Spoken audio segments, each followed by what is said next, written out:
Ya, kali ini saya sedang berada di kota tua Efesus. Jemaat di Efesus adalah jemaat yang pertama kali mendapatkan surat dari Yohanes di Patmos yang tertulis di dalam Wahyu pasal yang kedua. Kita belajar dari Efesus luar biasa bahwa jemaat di Efesus berusaha menjaga iman mereka, menjaga ketekunan mereka kepada Tuhan. Tetapi di dalam perjalanannya mereka pun juga dikatakan oleh di dalam kitab Wahyu itu tulisan bahwa mereka meninggalkan kasih mereka yang semula. Nah, apa itu kasih yang semula? Adalah kasih mereka kepada orang-orang kudus sebagaimana dituliskan oleh Paulus di dalam Efesus. Mereka disanjung oleh Paulus karena mereka punya kasih yang luar biasa kepada jemaat, kepada orang-orang kudus pada saat itu. Tetapi mereka kehilangan kasihnya yang semula.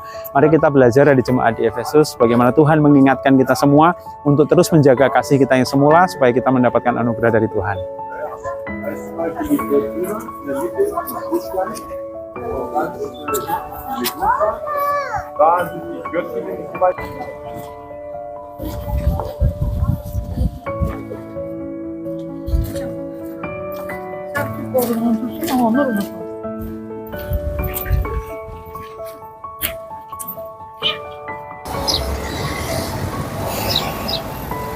Ya, jemaat kedua yang menerima surat dari Yohanes yang ditulis di Patmos adalah jemaat di Smyrna. Di belakang saya ini adalah bagian dari kota tua Smyrna atau sekarang disebut dengan Izmir. Ya, di Smyrna ini memang kita tidak bisa masuk ke dalam karena sudah mungkin ini daerah yang dilindungi ya. Tetapi yang kita tahu dari kitab Wahyu dituliskan bahwa pesannya adalah bahwa mereka akan menghadapi cobaan, mereka akan menghadapi ujian. Tetapi pesan yang paling penting yang perlu kita catat di dalam kitab Wahyu adalah hendaklah engkau setia sampai mati, maka Tuhan akan mengaruniakan atau Allah akan mengaruniakan kepada umatnya setia mahkota kehidupan. Kehidupan jemaat di Smyrna pada saat itu tertulis di dalam kitab Wahyu penuh dengan ujian dari iblis. Mereka akan dicobai bahkan mengalami hal yang tidak mengenakan. Tetapi ketika kita setia bersama dengan Tuhan, mungkin memang tidak enak kehidupan kita, tapi kita akan merasakan berkat dari Tuhan di akhir kehidupan kita. Mari kita lanjutkan perjalanan kita ke gereja yang lain.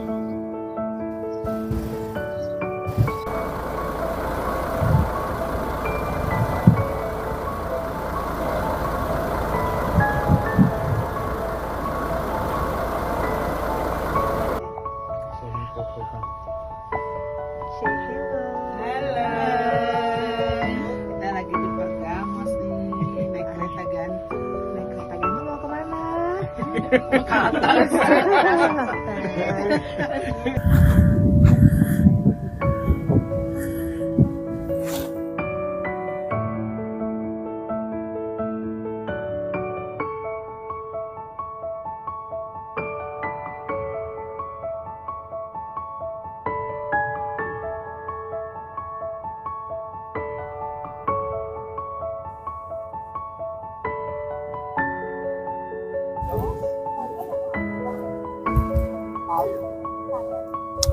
Ya, dari 7 gereja yang ada di Wahyu, saat ini saya ada di Pergamus atau di Bergama kalau orang sini menyebutnya. Yang tertulis dalam Wahyu pasal yang kedua, di sana menjadi catatan adalah apa yang Tuhan benci kepada jemaat di Pergamus, yaitu bahwa mereka mengikuti ajaran-ajaran lain. Ada ajaran Bileam, ada ajaran Nikolaus yang kemudian mengakibatkan jemaat di Pergamus menjadi menyembah berhala, bahkan berbuat zina, dan itu Tuhan tidak suka. Nah, ini menjadi pelajaran bagi kita semua untuk kita tetap menjaga kehidupan iman kita, tetap percaya kepada Tuhan dan melakukan apa yang Tuhan suka, apa yang Tuhan cinta. Mari kita tetap menjaga kehidupan kita dan kita akan terus belajar dari 7 gereja yang ada di Wahyu yang saat ini sedang kita kunjungi di Turki.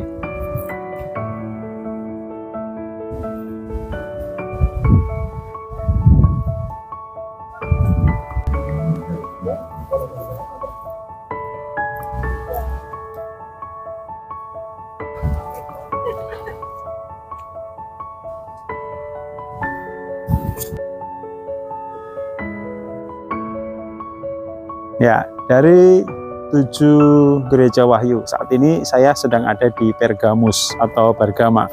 Ini adalah salah satu kuil yang sempat menjadi gereja dan saat ini sudah menjadi reruntuhan. Apa yang tercatat di dalam Wahyu pasal yang kedua dikatakan bahwa mereka tetap menjaga iman mereka kepada Yesus Kristus, kepada Tuhan. Tetapi ada yang menjadi catatan dari Tuhan, yaitu bahwa mereka juga mengikuti ajaran-ajaran yang lain. Ada ajaran Bileam, ada ajaran yang menyesatkan mereka sehingga mereka kemudian menyembah berhala, bahkan mereka berbuat zina. Catatan bagi kita sekalian, kalau kita hanya mau menyembah Tuhan, the one and only, tidak ada menyembah yang lain, tidak ada yang jalan bareng berdua, kita tidak bisa menyembah pada jiwa Tuhan. Oke, kita akan lanjutkan ke 7 gereja yang lainnya nanti yang ada di Turki yang akan kita kunjungi satu persatu.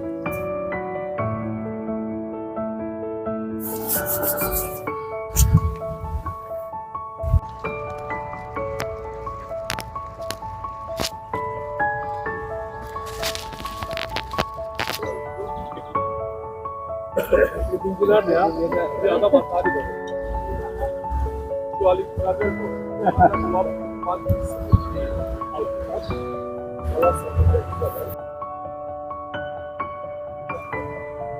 Ya, dalam perjalanan ke 7 jemaat yang mendapat surat dari Yohanes di Patmos, saat ini saya berada di jemaat Tiatira. Jemaat di Tiatira terkenal sebagai jemaat yang memiliki ketekunan iman, perjalanannya luar biasa, mereka menjaga kehidupan iman mereka. Tetapi ada satu catatan, yaitu mereka membiarkan seorang wanita Isabel yang mengaku sebagai nabiah dan mengajarkan penyesatan-penyesatan sehingga mereka akhirnya berzina dan makan makanan persembahan berhala. Artinya apa? Menjadi pelajaran bagi kita untuk kita hanya menjaga iman kita kepada Yesus Kristus. Tidak boleh ada toleransi terhadap ajaran apapun, termasuk yang menyesatkan kita. Hati-hati di dalam kehidupan kita, banyak penyesatan-penyesatan. Kita lanjutkan ke gereja yang lain. Siapa kita? Di mana kita?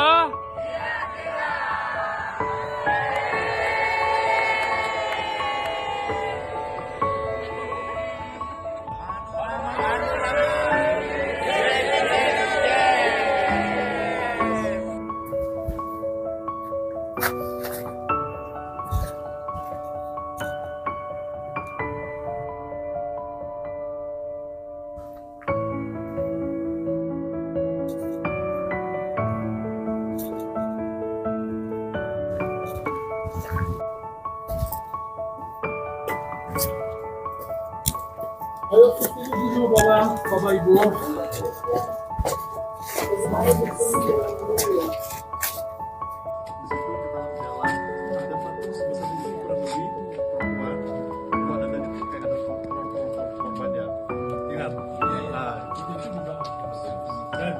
Mungkin ada orang nonton movie Gladiator, ya, Russell Crowe. Di Russell Crowe sebelum berperang di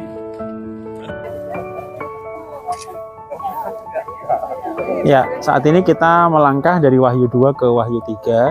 Ada jemaat di Sardis. Di belakang saya adalah gereja pada waktu itu, di mana ada pesan di dalam Wahyu pasal yang ketiga itu bahwa dikatakan tidak ada satupun perbuatanmu yang sempurna di mata Allahku. Artinya mereka melakukan segala sesuatunya belum dengan maksimal. Tetapi ada beberapa di antara mereka, di antara beberapa jemaat di Sardis yang masih menjaga iman mereka, menjaga kekudusan mereka. Sehingga Tuhan menjanjikan kepada mereka ganjaran di hari akhir nanti, sebuah kebersamaan bersama dengan Tuhan. Oleh karena itu, mari kita belajar dari jemaat di Sardis.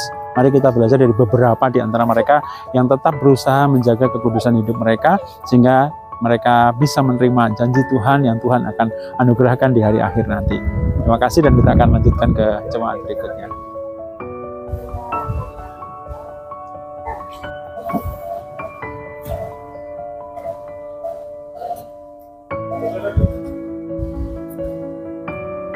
Ya, kini kita tiba di jemaat yang ke-6, jemaat di Philadelphia.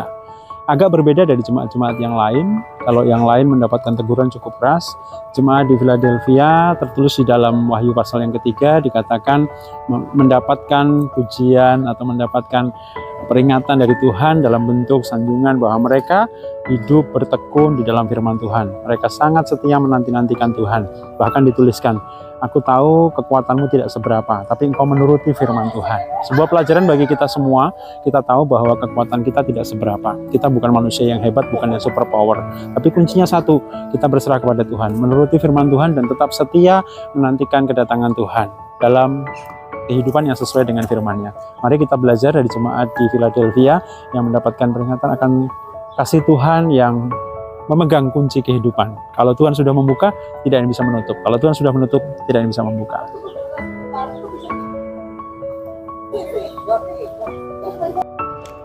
Siapa kita?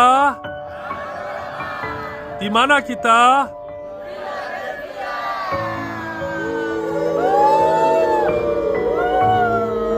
Mantap, Bos.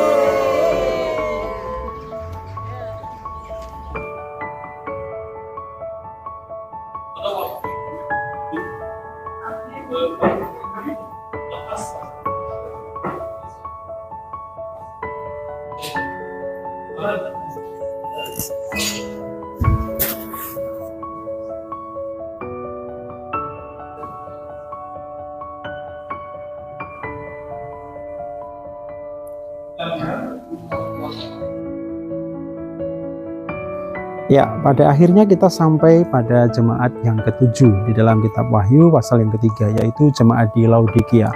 Apa yang tertulis di dalam Wahyu tentang jemaat di Laodikia? Dikatakan bahwa mereka adalah suam-suam kuku, tidak panas, tidak dingin. Bahkan dikatakan mereka di sana kaya atau merasa kaya, tetapi sesungguhnya miskin, buta, melarat, dan seterusnya. Nah, kita belajar dari jemaat di Laodikia bahwa mereka tidak merasa rendah hati, mereka merasa sombong sehingga mereka bahkan dalam sejarah tidak menerima bantuan ketika mereka sedang dalam keadaan kesusahan. Nah, kita belajar dari jemaat di Laodikia untuk menjadi jemaat yang rendah hati, untuk mau menerima uluran tangan dari orang lain, dan mari kita mau berbagi juga. Bagian akhir dari surat kepada jemaat di Laodikia dituliskan bahwa barang siapa kukasihi, ia kutegur dan kuhajar, maka bertobatlah. Itu firman Tuhan, itu perintah Tuhan. Barang siapa kita yang sedang merasa dalam keadaan susah, dalam keadaan sedang mungkin ditegur oleh Tuhan, maka ingatlah dan segera bertobat. Nah, ada satu kalimat yang baik lagi juga di dalam Wahyu pasal yang ketiga itu yang dituliskan pada jemaat di Laodikia adalah bahwa Tuhan sedang mengetuk pintu, maka bukakan pintu itu dan ia akan masuk makan bersama-sama dengan kita dan kita bersama-sama dengan Tuhan.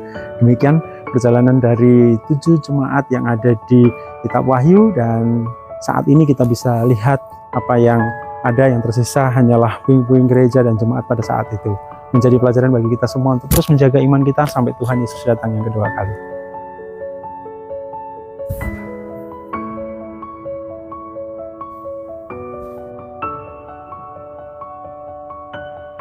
Ya, dalam perjalanan ziarah rohani ke 7 gereja, kami diberikan kesempatan untuk ke The House of Virgin Mary atau Rumah Bunda Maria. Sebuah pelajaran iman bagi kita semua bahwa di tempat ini kita mengetahui tentang kisah Bunda Maria. Kita belajar bagaimana kesetiaannya dan ketaatannya untuk menanggung apa yang menjadi kehendak Tuhan pada saat itu, di mana sebagai seorang perempuan dia harus mengandung sebelum menikah karena dia mengandung dari Roh Kudus. Pelajaran iman bagi kita semua bahwa tidak ada yang mustahil bagi kita ketika kita percaya. Ketika kita berserah kepada Tuhan, segala sesuatu yang mustahil itu mungkin terjadi atau sesuatu hal yang menjadi mudah. Mari kita belajar dari perjalanan iman Bunda Maria untuk kita teladani dalam kehidupan kita.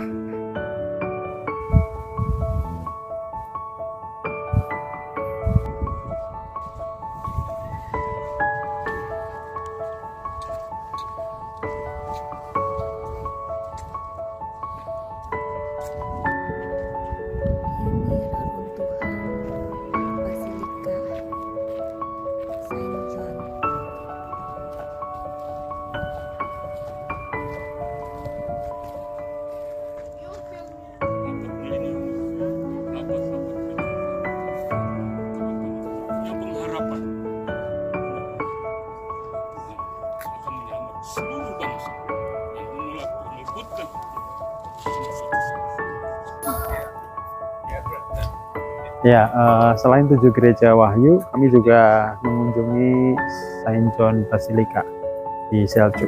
Ya, pelajaran iman yang kita dapatkan dari pembimbing rohani tadi adalah bahwa hari ini gereja yang sangat besar tadinya pada zamannya, hari ini tinggal reruntuhan. Kenapa? Karena tidak ada yang menjaga iman. Maka pelajaran bagi kita semua untuk mari sebagai orang Kristen kita bisa menjaga kehidupan iman kita, sehingga kita bisa menjadi tiang-tiang dan pilar-pilar yang kokoh yang tidak menjadi reruntuhan pada masanya nanti. Dan Yesus berkati.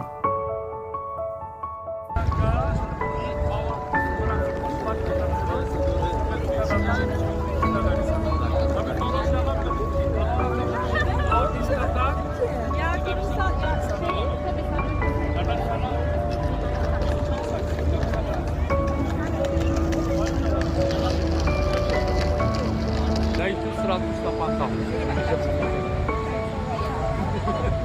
Merdeka Turki 1923, zaman kerajaan. Tadi harus jalan sebelah kiri dari belokan pertama, belok kiri jalan kurang lebih. dari.